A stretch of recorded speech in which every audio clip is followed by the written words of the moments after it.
सैनिकों की रक्षा करे। यही उद्देश्य को लेकर के आज पूरे देश के अंदर एक सप्ताह के अंदर पूरे देश के अंदर ये तिरंगा यात्रा का आयोजन किया गया है। आप सब लोगों ने इतनी कड़ी धूप में उन भारत माता के सैनिकों का शौर्य बढ़ाया है। देवभूमि टुडे में आपका स्वागत है। चंपावत के बस स्टेशन में ये राष्ट्रवाद का, राष्ट्र प्रेम का, देश प्रेम का ये जोश जज्बा यूं ही नहीं है। 22 अप्रैल को पहलगाम में जो क्रूरतम वारदात आतंकियों ने करी, 25 भारतीय और एक नेपाली कुल 26 निर्दोष लोगों की निर्मम हत्या करी, उसका जवाब भारतीय सेना ने ऑपरेशन सिंदूर के माध्यम से दिया।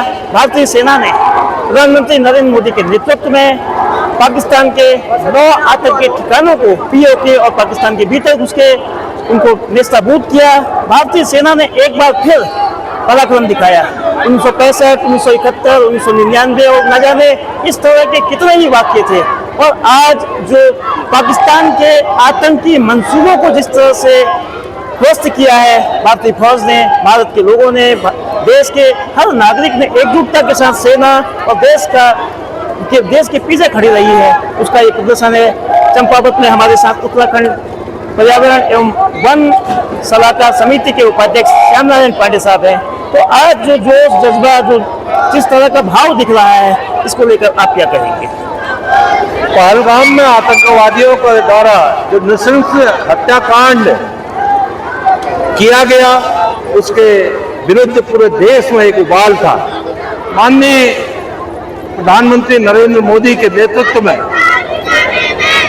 ऑपरेशन सिंदूर जो चलाया गया, 9 आतंकी ठिकानों में उनके सैकड़ों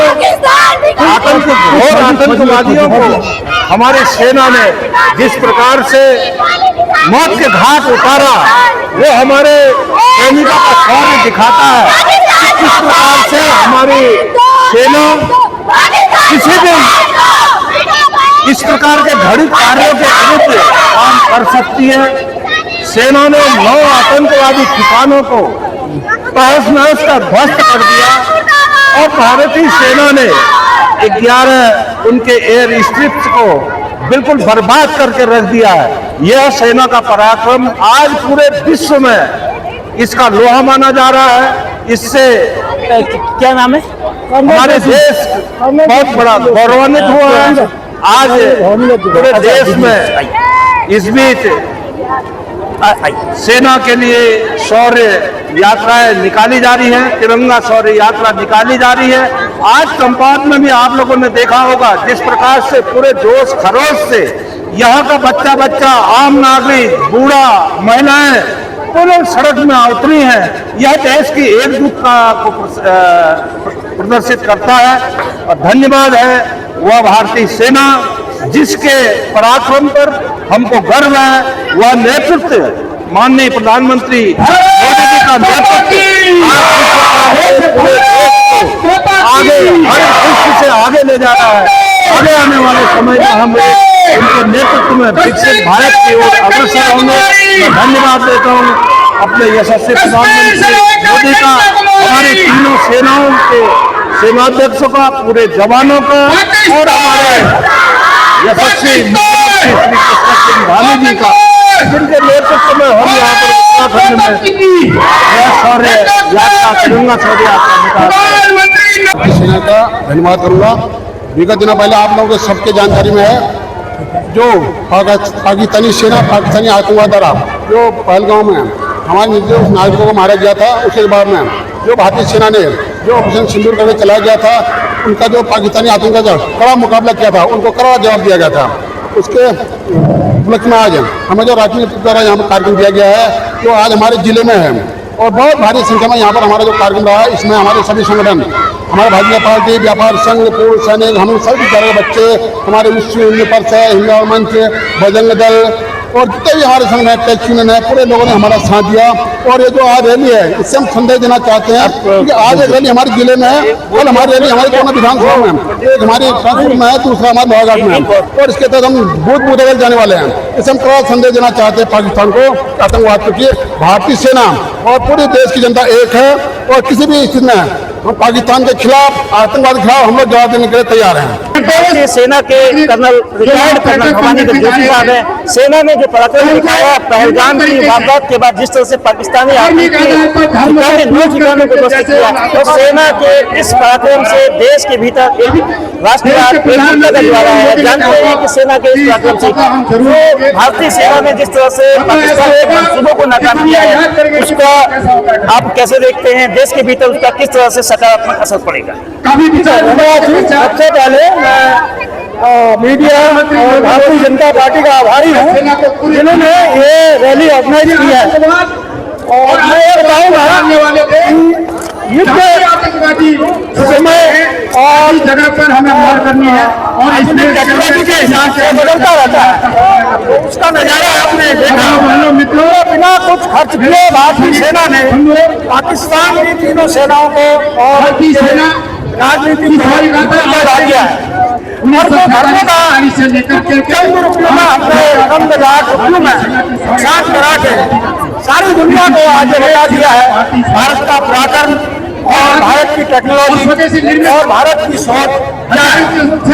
और मैं सारे सेनाओं को और सारे मीडिया और इंटेलिजेंस एजेंसीज भारत की और सारे देशवासियों को इस बात की बधाई देता हूँ।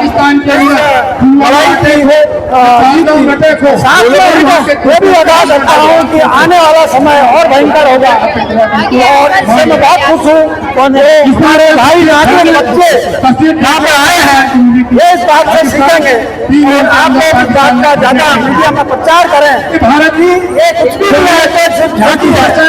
हमें बहुत बड़े संकट से आज हम जूझ रहे हैं। एक तरफ पाकिस्तान, चाइना लड़ता नहीं है लेकिन लड़ाता है। इधर से ISI बांग्लादेश से लड़ाई कर रही है और रोहिंग्या तरफ से भारत को खतरा है। तो हर एक मीडिया का और ज्यादा से ज्यादा आप लोगों का सारे देशवासियों को जागरूक करें और जो भाईचारे के इसमें और जो कुछ तत्व हमारे जो कि थोड़े अंतर किस्म के वही शरारती है। ऐसे जाति पाति उसमें हम भारतीय सेना विश्वास नहीं करती है। हम तो हम एक ही गाड़ी में हमारे ले जाते हैं। तो सारा देश के जो के लोग हैं आप जागरूक करें। भविष्य में पुराने लड़ाई का नहीं चलने वाला है, टेक्नोलॉजी का जमाना है और साथ में हम भी संचय करना है, बदलाव भी करना है।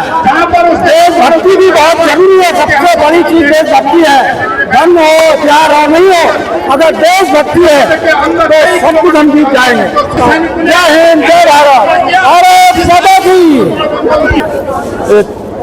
पहलगाम की आतंकी वारदात का कड़ा जवाब देने के बाद 14 मई से 23 मई तक भारत पूरे देश भर में तिरंगा यात्रा निकाली जा रही है। और चंपावत में भी ये यात्रा GGIC से खड़गपुर के पास एंट्री सिटी होटल तक निकली है। उसके बाद फिर ये यात्रा वापस आई है चंपावत के रोडवेज बस स्टेशन पर। इसमें तमाम विद्यालय से लेकर पूर्व फौजी और राजनीतिक दलों के लोग इसमें थे।